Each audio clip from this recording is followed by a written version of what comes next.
দোকানের মতো মুচমুচে ভেজিটেবল চপ এখন বাড়িতেই। একবার খেলে বাইরেরটা ভুলে যাবেন। হ্যালো বন্ধুরা, সবাই কেমন আছো? আজ আমি বানাচ্ছি ভেজিটেবল চপ। ভিডিওটি স্কিপ না করে পুরোটা দেখা যাক। চলো ভিডিওটা শুরু করি।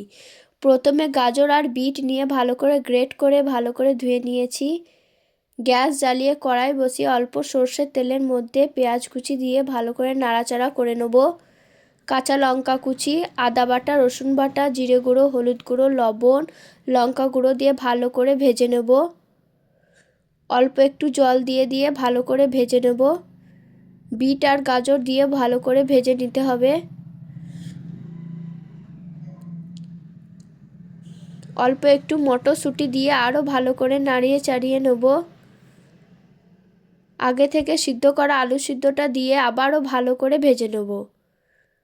যখন দেখবে কড়াই থেকে উঠে উঠে আসছে তখন বাদাম ভাজা আর ধনেপাতা কুচি দিয়ে দেবো। ভাজা হয়ে গেছে, এবার নামিয়ে নেব।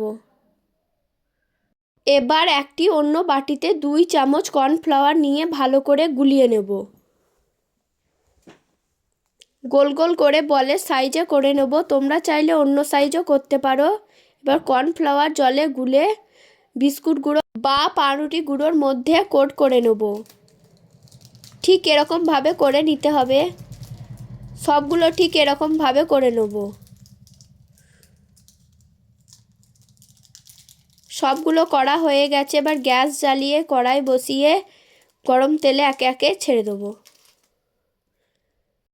গ্যাসটা মিডিয়াম টু লো ফ্লেমে দিয়ে আস্তে আস্তে লালচে লালচে করে ভেজে নেব। খুব সুন্দরভাবে ভেজে নিতে হবে।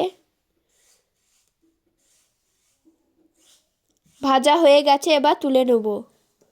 সবগুলো ঠিক এরকমভাবে ভেজে নিয়েছি। দেখতেই পাচ্ছ খুব সুন্দর লাগছে। ভেজিটেবল চপের সঙ্গে স্যালাড আর কাসন্দি ছাড়া চলেই না। খুব সুন্দর হয়েছে। চলো এবার খেয়ে দেখাই। খেতে খুব সুন্দর হয়েছে, একদম দোকানের মতো। তোমরা চাইলে বাড়িতে একবার এরকমভাবে বানিয়ে দেখতে পারো। ভিডিওটি ভালো লাগলে লাইক কমেন্ট শেয়ার করে দেবে। ভালো থাকবে, বাই।